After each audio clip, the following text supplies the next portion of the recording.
then the third element to sovereignty is it's a duo one. It's about taking care of yourself and living your truth. And I've put those two together because I see in this phase it's like it's step 1, step 2, step 3. They follow each other. And so in this third step, that's where it gets quite challenging actually, because once you understand who you truly are, why you are who you are, and what it is that you're bringing to the world, this is the time, this is the moment where you have to sort of incorporate everything you've learned so far into your day-to-day life.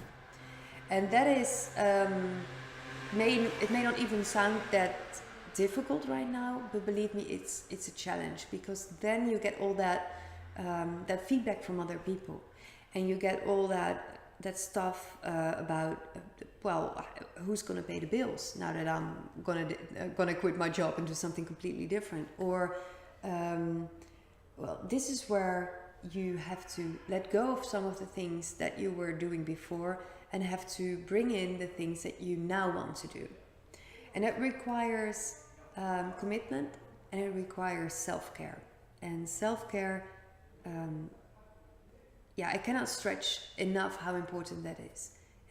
Self-care can be any form of kindness you show yourself. But for me personally, it is a daily practice of Kundalini yoga and some meditation, because I've learned, for me, it is absolutely necessary to take time every day to connect to myself. One of the things that I do really well in the world is I can sense easily what other people want, and that is a big gift, and I use it every day in my work. But it is also a challenge for me, because sensing what other people feel in the past made me adapt to that all the time. So I was, as it's sometimes called, a pleaser, and I used to sort of adapt myself to fit other people's needs. So in my process of creating my sovereign life, I went through that autonomy cycle, and it was hard for me because I wasn't really autonomous. I was all over the place trying to have people like me and approve of me.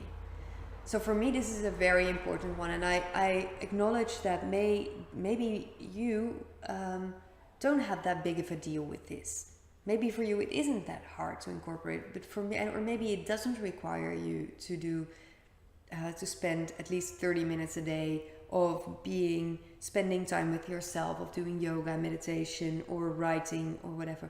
But I have found that most people I work with, many people I work with, do need some time consciously dedicated to being with yourself, to connecting to your inner voice and listening to what is asked of you and what you want out of the day, for example. To make it very simple, what is it that you want to create that day? What should you focus on?